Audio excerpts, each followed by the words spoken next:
श्री राम जन्मभूमि के बाद मथुरा की कृष्ण जन्मभूमि का मसला भी अब कोर्ट पहुंच गया है।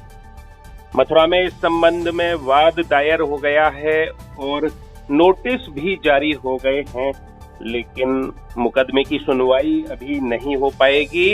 28 नवंबर तक छुट्टी पर हैं नियत न्यायिक अधिकारी।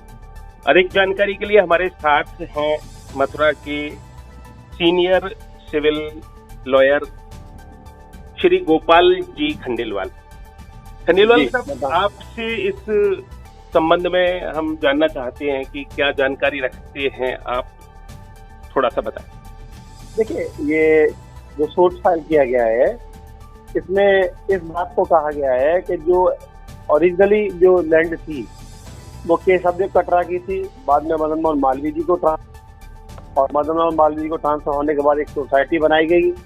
सोसाइटी के मध्य और मस्जिद के बदाख्तियार मध्य एक सिविल सूट हुआ और उसमें कंप्रोमाइज के तहत ये सब कटरा की एक भूमि मस्जिद को दे दी गई। उस समझौते को चैलेंज करते हुए सिविल सूट फाइल किया गया है नफरों के कुछ अधिवक्ताओं द्वारा। और ये कहा गया है कि जो लैंड दी गई है इलीगल दी गई है, ये के सब कटरा की भूमि है, इस जन्मस्थान की भूमि है। वो डिक्लेयर करे कि the owner of the property is the डीपी Krishna Bhagwan ji Maharaj and the person be handed over to the temple. ये सूट फाइल किया गया है जी। और उस सूट के आधार पर इंचार्ज सिविल जज सीनियर डिवीजन, इस समय जो हमारी छाया शर्मा है, श्रीमती छाया शर्मा है, उन्होंने नोटिस जारी करने के ऑर्डर पारित किए गए जी, क्योंकि ओरिजिनल सिविल जज सीनियर डिवीजन मथुरा लीव पर चल रही है जी, इसलिए कोर्ट ने नोटिस जारी किए हैं और रेगुलर हियरिंग कोर्ट के आने के बाद होगी। रेगुलर हियरिंग कोर्ट के आने के बाद ही होगी। और मैटरनिटी लीव पर हैं नेहा कनौजिया, यही है ना सीनियर? हाँ, वही है सिविल जज। हाँ वही है, और वो छुट्टी पे होने की वजह से रेगुलर हियरिंग नहीं हो पा रही है जी। और कुछ इसमें, जैसे आप लखनऊ के अधिवक्ताओं की बात कर रहे थे, और जी इसमें कुछ दिल्ली के भी अधिवक्ता। अब अधिवक्ता तो कहीं के भी आ सकते हैं हियरिंग में, कोई बाहर नहीं है जी। अधिवक्ता जब दिल्ली के लिए सुनवाई हुई, जब ये सब प्रक्रिया कोर्ट में चली जी, तब आप वहां पर मौजूद रहे और कुछ जो ऐसा इसमें मेरी जानकारी में है, व्यक्तिगत रूप से मैं नहीं था, लेकिन मेरी नॉलेज में आया उसके हिसाब से कोर्ट ने अभी तो इनिशियल इंजंक्शन जारी होगा नहीं बिना दूसरी पार्टी को सुने, क्योंकि मामला काफी सेंसिटिव है जी। और दूसरी पार्टी को नोटिस जाएगा, दूसरी पार्टी को सुनवाई का मौका मिलेगा, सुनवाई का मौके के बाद इंटरिम ऑर्डर को तभी हो पाएगा जी। और नोटिस कितने लोगों को जारी हुए हैं? और जो भी डिफेंडेंट उसमें बनाए गए हैं सबको नोटिस जारी हुए।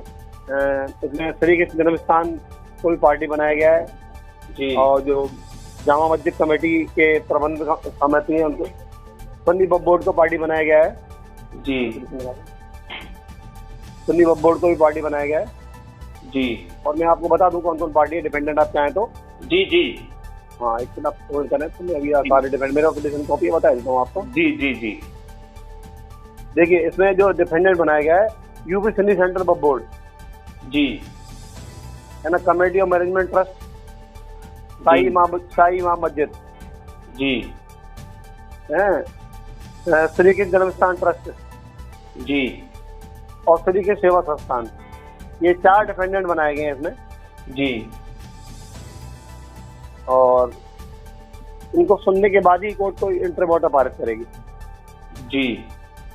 इनसे अपना पक्ष रखने के लिए कहा गया है जी जी। अपना डिफेंड जो समय दिया गया, डेट फिक्स जी जी, अभी डेट फिक्स आया नहीं है, डेट फिक्स की मुझे जानकारी नहीं है जी जी। आप मंडे में इस संबंध में जानकारी ले सकते हैं जी जी जी, ये कौन सी डेट लगी है जी, ये पिटीशन फाइल हुआ है।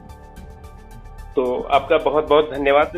अभी तक हमारे साथ रहे Shri Gopal Khandelwal, senior civil lawyer Mathura के, और मथुरा के श्री कृष्ण जन्मस्थान के संबंध में आज मथुरा के सिविल जज सीनियर डिवीजन कोर्ट में जो एक वाद दायर किया गया है उसकी आपने जानकारी दी है और बताया कि पक्षकारों को नोटिस जारी किए गए हैं, लेकिन जो रेगुलर हियरिंग है वो नियत न्यायिक अधिकारी की छुट्टी से लौटने के बाद ही संभव हो सकेगी और वे 28 नवंबर तक मैटरनिटी लीव पर हैं।